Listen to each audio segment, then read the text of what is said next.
Vegetarian Cottage, and we're here with Eric Dubay. Yes, this is the moment you've been waiting for.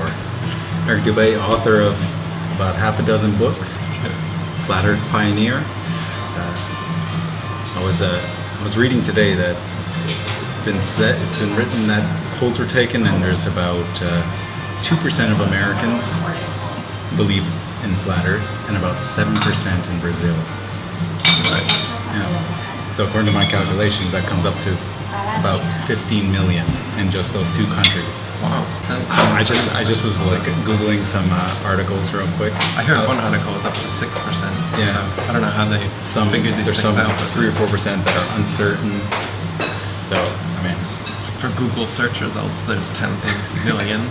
Yeah. And then my channels, if you don't, like, if you count them all together, I've got like 40 million there.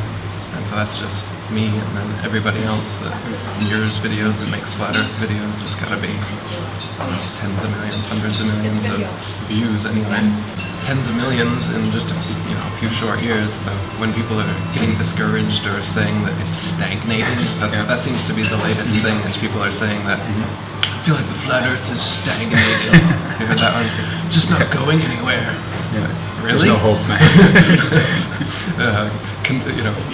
Convincing tens of millions of people in the space of a few short years that like everything they've been taught since they were children is a complete lie, and having them get through it. I think there's a lot to be happy about. Before you came on the scene with your research, do you know how many like Google hits, or what was the statistics of how many people were actually looking into flat Earth at the time? Yeah, there was just a couple hundred on Google, and it was mostly Flat Earth Society and their forum and their pages, which is nothing to speak of other than their links that they had to the old Flat Earth books, the 1800s books. Those were good.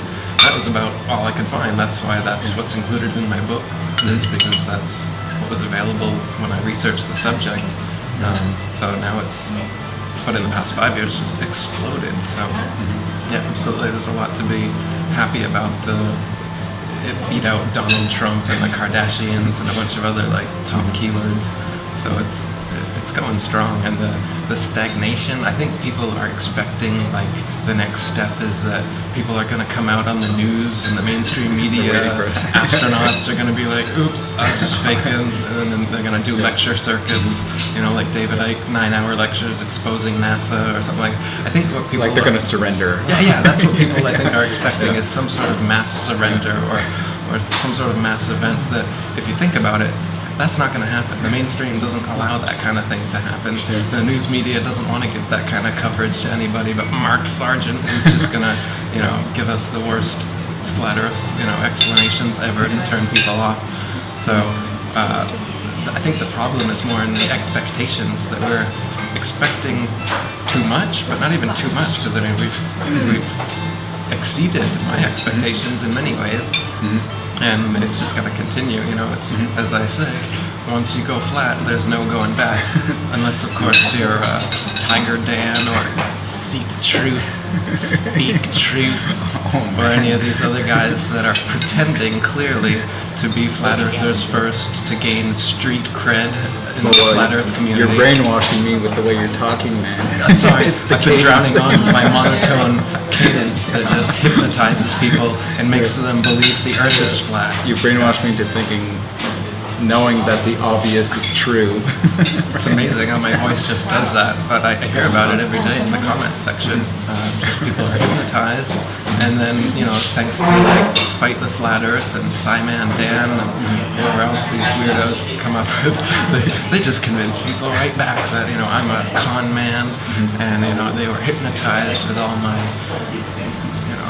magic, my word magic. They're so busy that we're right in the middle of the counterattack now with the censorship. I heard like about a year ago, Google took down that line, to not be evil, from their code of conduct. They don't want to get sued for false advertising. Have you also noticed the increase in NASA T-shirts people are wearing that are adorning markets and stores? I was about to bring that up when you said about how it's like the damage control is just in overdrive. One of the main things I noticed is the NASA shirts. They're everywhere. It's like they must have influxed the market with like really cheap NASA, because it's not like people buying NASA shirts from NASA.gov or something. They definitely are flooding the Walmarts or the thrift stores or something, the cheap NASA shirts, and these people that don't give a shit about NASA one way or the other are rocking NASA shirts. Oh yeah, NASA's cool, space is cool. Yeah, I mean, the outer space campaign, the marketing campaign. Space Force, that's the new one for this year. Space Force. That sounds cool, Space Force, man. Yeah, it's like buy the t-shirt. Space Force. You can be a space marine. And so like in the last, I would say the last year, I've noticed it no more than a year ago. Yeah, Right? It's been Once in a great while you'd see a NASA shirt back in the day. Well, I've never seen it. Really? Yeah, just until recently. Yeah. And when you saw it back in the day, it was a real fanboy that got it because he's into NASA. Nowadays, just people that have they don't care about NASA. You can tell because I see like the people walking the streets here in Thailand. They probably have no idea what NASA is. Who would be a fanboy of NASA? Atheists, evolutionists, Trekkies, Star Wars fans, people that want to believe that there's better places out there in the universe somewhere, as long as our technology can bring us there one day. So it doesn't matter if we trash this place. We have to terraform the other fabled CGI spaceballs out there. That's right. That's one thing in your research, you kind of point out that there's no real evidence that any of those lights in the skies are actually three-dimensional solid terra firma spheres. Right. What we call planets used to be called wandering stars. And if you look at them through a telescope, they look just like a regular star. And they're only different based on the wandering paths that they seem to make, because they're revolving around the sun as the sun revolves around us. So it makes kind of a spirograph pattern, and that results in retrograde motion every once in a while. And so all these things have explanations in the flat Earth geocentric cosmology that people have been, retrograde motion, that ruins your flat Earth, doesn't it? It's like, what are you even talking about? Yeah. These things were already well explained long before the globe Earth ever came into play anyway. People have been taught that there isn't explanations for things that there are perfectly good explanations for. Or they've been taught straw man, wrong explanations by controlled opposition people like the Flat Earth Society telling them that the Earth disk is constantly rising or something to account for gravity. So to this day, it still comes up as the top pages from pretty much any flat Earth search you make on Google. You're going to get some page from the Flat Earth Society or from their forum that gives all this disinformation. And as you're, genuinely looking into flat Earth for the first time, this is what you're going to see, and it's going to seem ridiculous, just like you thought it would be. And so you confirmed your bias, and you're even more sure that there's no friggin' way the Earth is flat, and these people are friggin' retards like I thought they were. And that's how it works. It's genius. They're doubling down on that strategy too, with the new campaign now with like Mad Mike, the guy who's going to launch his rocket.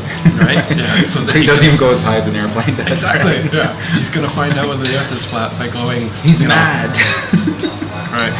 Or B.O.B. who's launching a satellite to prove that the Earth is flat, even though satellites aren't supposed to be real. And he's a millionaire, and he's got like $1 million campaign to launch it.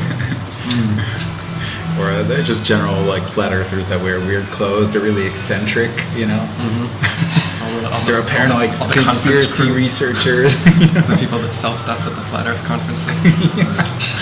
Or like Nathan Thompson with his ball Earth helmet hat thing that he prances around wearing. I barely saw it. I just know what I'm talking about? I think I He's got remember some an image clothes that he wears like a little helmet hat with glasses and like, cool man, cool. Oh yeah, he kicked me out of his group because why? I don't even know why. I think it was because of calling Mark and Patricia Shields. You can't call Mark and Patricia Shields in the official Flat Earth discussion. Why are you being so negative, on Facebook? I know, I'm being divisive. If I notice things, if I notice lies and disinformation and talk about it, that's being divisive. We're all supposed to be on the same team here. Yeah, right. Even liars and disinformants. We're all together, man. I've heard you say that you never really bought like the spinning ball reality. But when you were early on in your research, what was like your eureka moment? I never fully bought it. I still assumed it was correct. I mean, I had my initial questions right when it was taught to me as a child, and the questions weren't satisfactorily answered, and I never thought they were. But nobody else was making those observations or those critiques, so I just kind of put it away for a while. I remember one time I was researching it at Chula, where I used to work on a break time during when I was teaching at university. I was researching geocentrism, and somebody came over as the librarian there, and I just started telling him some facts about geocentric universe and how the whole heliocentric spinning thing, how it just doesn't work because of the star trail of rotation. He sat there and listened to the whole thing, and by the end of it, he's just like, I don't know about you.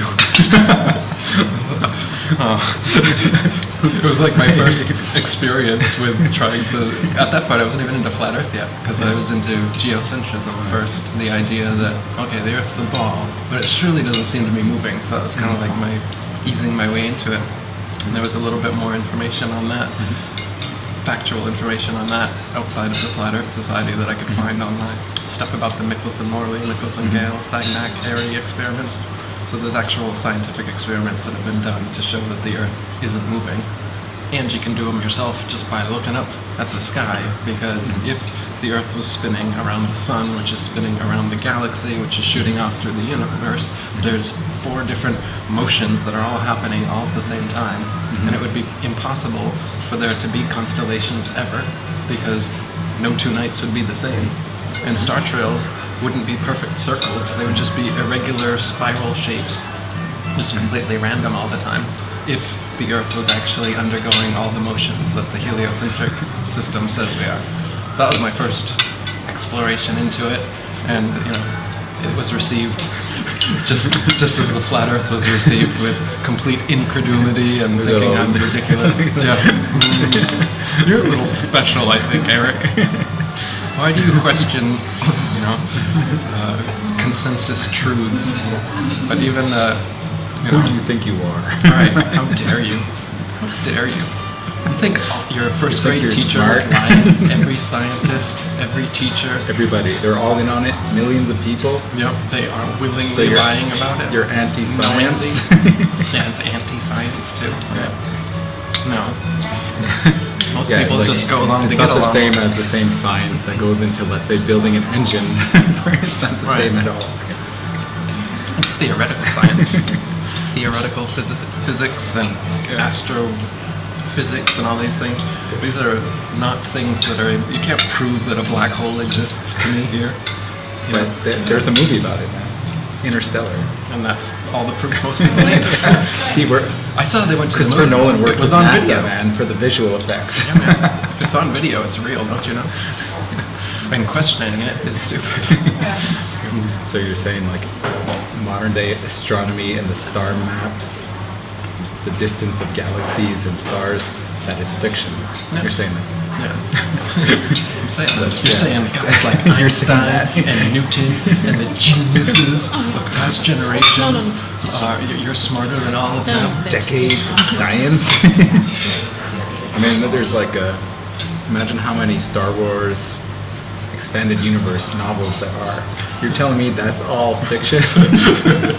How much work went into that? All for nothing. When people say, what does it matter? Right. That's the one that just... As if the entire world has been successfully lied to about what the world is, where we are, for 500 years. And if that was true, I don't even see how that's important. How's that relevant? What is it? My place in the universe, Yeah. single verse of this reality that I know and what it all means, the mystery of life. Why does it even matter? Who cares, man? You still gotta go to work in the morning. I think it's a defense mechanism, to be honest. We've talked about this before. When people say, what does it even matter? I think it's they're trying to convince themselves that it's not important by saying that, because they know it's absolutely important, if true, but they don't want to accept that it could possibly be true. So they want to be like, it's even if it was true, it's not important. Right. Give me a reason. Convince me otherwise, and if you don't, then it's not important. And then the onus is now suddenly on you, the crazy flat earther, to convince somebody who's done no research why this thing is true and important to their life when they say, well, I still have to get up and work in the morning, so what does it even matter if the earth is flat? Yeah, they're just all like, so, what causes the eclipses? Answer me now. That's it, and they'll just start asking you questions. Like, asking a question is a defense. Like that's somehow giving evidence to the contrary if they say, well, how do you explain this then? Yeah. It doesn't matter how I explain this then. That's not an argument. Yeah. You're just shifting the onus onto me again, and then, no matter what I say, you'll just dismiss it because you haven't done any research, and But that's the tactics. That's the rhetoric. That's why people are so discouraged from trying to wake people up, and then having this happen, and then they feel like the flat Earth is stagnating because they're stagnant, and the methods that they're using and the people who are around them are stagnant. But I mean, the flat Earth. I mean, it's been here long before Eric Dubay or anyone else. So it's not stagnating. It's humanity that's stagnated, and it has nothing to do with the flat Earth. It has to do with the actual consciousness of the people we're trying to wake up, but it's so far gone. There's plenty to be positive for. It absolutely is developing. But if you want to say what's stagnating, it's not the flat Earth. It's the sheep. It's the people. It's the people that are left to wake up now are the people that didn't wake up in the past 5 years. These are the people who have gone through it all, and they're still like, no, I don't think that. I'm not even going to look into it. Why does it even matter? So these are the hardest people to wake up, and so that's why it feels stagnant. I just saw this one video. It wasn't even one of yours. It was just one video that showed the high altitude balloon footage and the sunspot. Yep. And you don't see any motion. And then I was like, could it be? Could it be? And then I got to your videos. And the thing that really hit me hard was your explanation of circumnavigating the flat plane of the Earth as opposed to going around the Earth. Right. And that took me a while to figure out. Finally understood it as I broke through that programming, that globe programming. Then I was like, oh my God. Because we're told that circumnavigation on a ball goes in a straight line, and by just traveling in a straight line somehow we go all the way around and come back to our same location. But in reality, anybody that's ever done circumnavigation, first of all, they don't do north to south, they only do east to west. And when they have done it, whether it's Magellan back in the 1500s or it's people nowadays in airplanes, they just go from port to port, seaport to seaport, or airport to airport in relatively straight lines.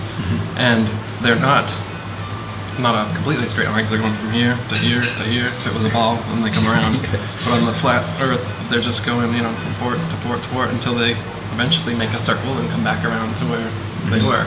So nobody is actually going in a completely straight line, never deviating left or right, and then coming back to where they started from. That's just a false claim that we're taught as children, and people still think it's true, even though it's never happened. No circumnavigation like that has ever happened. And we're taught that east and west are like straight lines. North is up, south is down. The reality is that north is the center point. North is where all the compasses point to the North Pole. Polaris is directly above it, the only unmoving star in the heavens. Everything else revolves perfectly around that point. And then south is every line tangent to it. The entire perimeter is the south point. And then east and west aren't straight lines, but circles going around either way. So the sun, moon, and stars still rotate east to west, but in circles east to west over and around the flat Earth. And when we circumnavigate, we can still circumnavigate west to east, east to west, but it's going in a circle from port to port, not traveling in a completely straight line, never deviating, and then suddenly coming back to where you started, as we're told happens. You just got the North Pole, and if you're going east or west, they would just go around it. Like the needle of the compass would always adjust as you go around the North Pole. Yeah. I always thought that was funny about how compasses work and how you got to hold it parallel to the ground. Yeah, you have to hold it flat. So and the needle's pointing to the north, or it doesn't really point to the south unless you bury the needle down. Right. Imagine if you were standing on the south pole of a ball Earth with your compass upside down, holding it flat, and it's supposedly pointing north, which is up here. North, but it's pointing out here into outer space under the ball. How could a compass work at the South Pole on a ball Earth? It makes no sense. Yeah, it makes you wonder what that magnetic source that is attracting that compass needle. Yeah, what is it actually? What does it look like? Yeah. Because it's Someone certainly knows. not some molten metal constantly moving in the middle of a ball that causes a constantly moving north and south dipole, like they say. You talk about this, the legend of Mount Meru in some of your videos. That is quite there's some people that are really enchanted by that, calling it paradise must be there. Especially with the 24-hour sunlight that's around that area. The northern lights too are kind of curiosity of that area. Phenomenon in the north. They say we've attained the pole and there isn't a big mountain of magnetite there. It's just ice. It's just ice. Sometimes it's water, constantly shifting. And they never show video of like Polaris being 90 degrees above. They never show, sextant measurements or anything, so we can prove that they're definitely at the North Pole. They just show 90 degrees on a Garmin On the GPS or some something. ice plateau somewhere. And the other thing is that the heavens from there, they're completely unique. It's supposed to be that Polaris is directly overhead, 90 degrees. All the other stars would move around you horizontally and seem equidistant away from you. And then the sun, there's like 6-month days and nights supposedly at the North Pole. But you're never going to find a single video of this online. It doesn't exist. So the sun goes up. If you were an observer at the North Pole, you shouldn't see the sun for about several months, and then you start to see the first rays of it, and so dawn will just start to go around you every 24 hours, and then you'll start to see the head of the sun, and it'll start to blur out some of the stars until it comes up, and then you see the whole sun, and then summer lasts for, one day lasts for several months, and it'll go up as far as 23.5 degrees on the horizon. That'll be the summer solstice for somebody at the North Pole. And then it will start to go down until the autumn equinox, and then it's going to start the long night, the long winter, and the sun will disappear, and like dusk will last for like 45 days to 60 days. So here dusk lasts like 45 minutes. Yeah. So up there it's a whole different thing, and then the sun will completely disappear, and you will see the entire northern dome of the heavens circling horizontally perfectly around you as the observer, unimpeded for months by sunlight. Usually you can only see star trails for 12 hours at a time or so. Here you'll be able to see them for months, unchanging, going around. And you'd think that would be worthy of like an IMAX documentary. That would be worthy of being Just shown imagine on what kind of every plant prime time channel. grows there under those like unique conditions. Sure. Supposedly very temperate, and they say that it's ice and all this all the time, but I'm skeptical. Just a sad, lonely polar bear. Yeah, right, somewhere. A couple seals beating it out. I'm skeptical because there's no video of that. I'd love to see that. Wouldn't you love to see an IMAX video of the polar astronomy that I just described? You'd think that would be absolutely like a wonder of the world. But no, you can't even find a single video online or anywhere else showing that. That'll But scare people supposedly away. you can take like penguin tours there, just like the South Pole, allegedly. One of the things that I find empowering about your research is that you tell people that to trust their own senses and their own reasoning skills, their own observations to figure things out for themselves instead of handing the authority over to someone else. They can take the authority themselves and figure it out. To just see the obvious things and to use your senses like how the horizon always rises to eye level, no matter how high you get. We're up on the Bayok 2 Sky Tower in Bangkok, and it is the tallest building in Bangkok, 84 stories high. So we're about 1,000 feet up, which with a curvature calculator says the horizon is about 37 miles away from us. So if we're looking out 37 miles that way, there's about 37 miles the other way. We're talking 72 miles, and we're up 1,000 feet. And after 37 miles, there should be 1,000 feet of curvature. So the horizon should be 2,000 feet below us, technically. But it's right at eye level, just like it will always be, regardless of how high you are. If you're up on Mount Everest, it's still at eye level. If you're up in an airplane at 35,000 feet, it's still at eye level. And if you're taking a high altitude balloon as high as it goes, 120,000 feet, is still at your eye level, proving that you're over a flat plane Because if you are over a ball, no matter how big the ball was, the horizon is the curvature of the ball. So it cannot rise up to your eye level. So we should have to look down right now to be able to see the horizon. If you're in an airplane, you should have to look down even more to be able to see the horizon. And if you are looking at those high altitude balloon footage, which are 4 times higher than commercial planes fly, it's still right at the eye level. But if the Earth was a ball, even if the ball was 100 times bigger than they say it is, it's below you. You have to tilt your neck down, you have to look down to see it, but you'll never do that on the Earth, because the Earth's not a ball, as you can see. And we know for sure in the flat Earth community there's controlled opposition, so I wouldn't be surprised at all if they started doing some sort of false flag type things to associate flat earthers with dangerous or criminal activities. At this point, they've already associated us with just being retarded with the Flat Earth conferences and the Flat Earth Society and all that stuff. But if that doesn't work, they may, try to go to the next level and be like, no, they're actually dangerous criminals. They call me a con man, a plagiarist. They have a bunch of titles. Get people killed over here. Yeah, trying to prove the Earth is flat. There was some other kind of false flag to make flat earthers look bad or look dangerous, like they've done with vegans. I think there's definitely been some exactly. vegan Like false vegan flags where they send in Asian provocateurs to make vegans look even more annoying than we really are. Like I know we're a little annoying, we're not that annoying, I guarantee. They're ripping someone's fur coat off in the middle of a on restaurant. the fur coats, that kind of thing. To me, that's taking it too far. That's not productive. So, and the people doing some of that could certainly be controlled opposition. Yeah. If you have satellites, why do you need about 550,000 miles of undersea fiber optic cables to connect the world's internet? Right.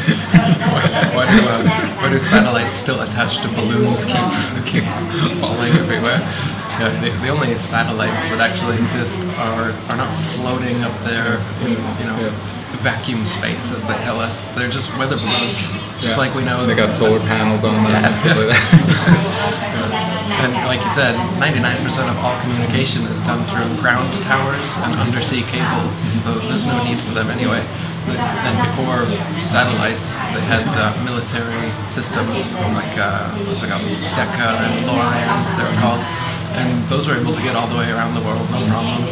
So there's actually no need to have these fantastic devices floating up there in space to send us pictures or to relay weather information or anything. It's just another story we've been told, like the moon landing, and we all assume it must be true because some authority said so. They said we went there.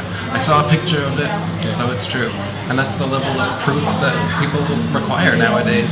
And when you try to get something that is empirical, objective, that you can actually be tangible, that you can figure out for yourself, when people say that you're like, some crazy conspiracy theorist because you want to be able to test things for yourself, and we just have to rely on the scientists and the authority figures, and if you don't, you're dumb somehow. Do you know how many space agencies there are in the world?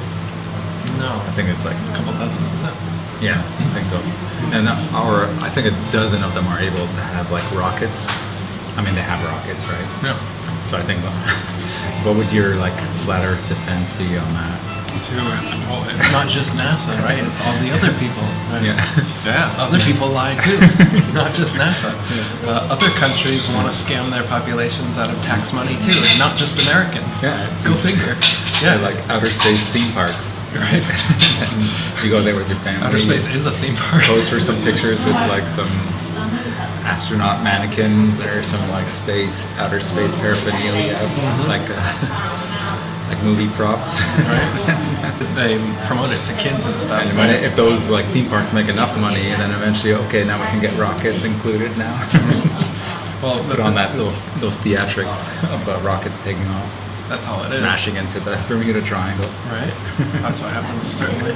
That's what the Bermuda Triangle is. It's just the area in which Fort Lauderdale's rockets fall back to the ocean. Yeah, for sure. As you can see, all rockets, they don't just go straight up like they should if they're going into outer space.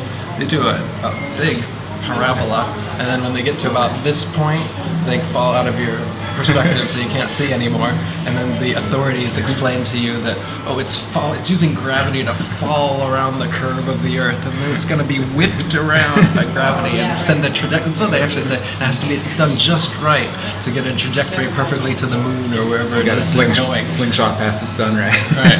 It's kind of funny too. How they used to tell that boogeyman story about don't go to Bermuda Triangle because you know ships have gotten. Have you ever read that? Yeah, yeah. Did you know that ships have gotten sucked into some strange dimension?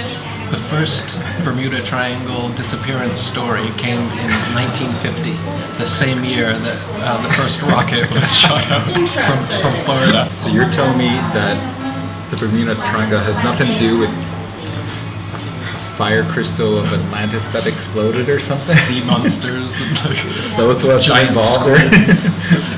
No, it's just people who see what they're not supposed to see regarding NASA's rockets that they shoot into the ocean right in that vicinity. Exactly. And the way you're asking about the other countries, it's the same thing. It's a tax scam. So NASA, for instance, makes $52 million a day from American taxpayer money just to give us CGI photos and shoot those rockets up. They make some good People movies say, with that one. why would they spend all that money to fake it? They're not getting it. Hello. Yeah, they are getting that much money every day to fake it. They're not spending nearly that much money every day to do it. So they're running to the bank with American taxpayer and other countries' taxpayers' money and spending piddly little of it to fake us into believing it, and the rest is, laughing to the bank. Yeah, but if it doesn't matter that they're doing this, then Oh yeah, it doesn't even matter because I have to go to work in the morning. So shut up, you crazy flat earther. Eric, this is awesome. When did you discover this place? It's been quite a few years Yeah? since I've been coming here. For Oh, quite a few really? years. Yeah, it's one of the first vegetarian places I found in Bangkok. But it looks like everything's vegan almost.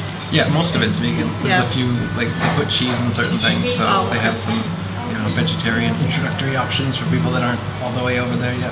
Awesome. The woman that runs the place, I think her mom died of cancer like 20 years ago or something, and opening these restaurants and making these mock meats and stuff was kind of her way of trying to give back, because she found out about how cancer can be cured by this kind of thing, and her mom was never able to do so. So now this is kind of like a legacy.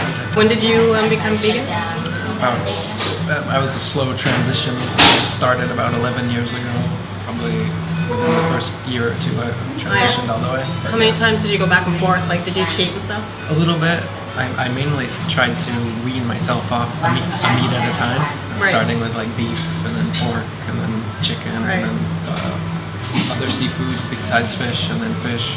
And then went on to the eggs and milk and ice cream and all that kind of stuff. Right. Eventually, yeah. Did you have a moment where you had already gone completely vegan and then you caved in? Not cave. I don't know. I wouldn't call it cave, but there's been little things that something you want to eat and you find out there's something in it. Oh, that's different. Yeah, I don't know if that counts. but No, that doesn't count at all. or there's no real options, and you Yeah. find out that Yeah, like you won't bread was made with punish mayonnaise or yourself. something, yeah. Yeah, like some people are gonna be like, oh, I'm so depressed because I did that. But so what came first, your veganism or your unbelievable ability to do crazy things with your body? Oh, like yoga and Yeah. martial arts and stuff. That all came first, actually. That came first? Yeah, I started doing martial arts at 15 and yoga shortly after that. And at that point, I was just eating crap. Oh, really? Standard American diet, eating many meals a day, trying to weight lift and bulk up, Oh, beefy yeah. and stuff. Ended up making myself sick just eating a bunch Oh. of crap. Gave myself tonsillitis. And, Yeah. I ended up about mid-20s. I was probably 24, 25 when I started researching vegetable health in general. I started by getting rid of soda and coffee and cigarettes. I used to do all that, so cut out those first, and then started looking at food and Yeah. found out the foods I should be cutting out and adding. And it's pretty easy. The foods you should cut out are those that come from animals, Right. and the foods you should add is all the stuff that is plants. Yeah, and It's real it's- simple. It's the healthiest thing, the most ethical thing, and the most environmentally friendly Right. way you can possibly eat. So So it's the trifecta of perfection of how we should be eating, yet we're told a bunch of these myths about how we need protein, or plants have feelings too, or that you can love animals and eat them at the same time. All these myths that we believe that really aren't true. Wow. Did you notice that your skills got better after, or were you already that far maybe advanced? not my skills, but my energy levels. Your energy level. That kind of thing. Definitely. My energy levels have increased with the plant-based diet, and I don't have to sleep as much. And, recovery time doesn't take as long in between workouts. There's a lot of benefits. There's only benefits, honestly, on every parameter. I can't think of anything that animal products, is better for me or for anything. It's win-win-win, or as Doug Graham says, winfinity. Oh, I don't know that one. Winfinity. Okay. Should I get a t-shirt that says that? Do you think that living in Thailand has made it easier to be vegan? Here also in the big city, Bangkok is getting more and more vegan friendly as time goes on. It's incredible. Yeah. So I think it is pretty easy comparatively speaking here. But as long as you put a little effort into planning your meals and getting everything ready and knowing where the vegan options are in your area, it's really not as big of a lifestyle change as people make it out to be. I know a lot of people that say that they don't have the time or the money, they're busy so they can't go prepare meals and stuff. The reality is though that it's only the transitionary period where you have to think about that stuff. After a few weeks or a month of eating that way, it takes you no more time, no more money, no more extra effort or thinking involved. You just shift over the things that you used to eat to new things, and it can be cheaper, actually. It can be cheaper.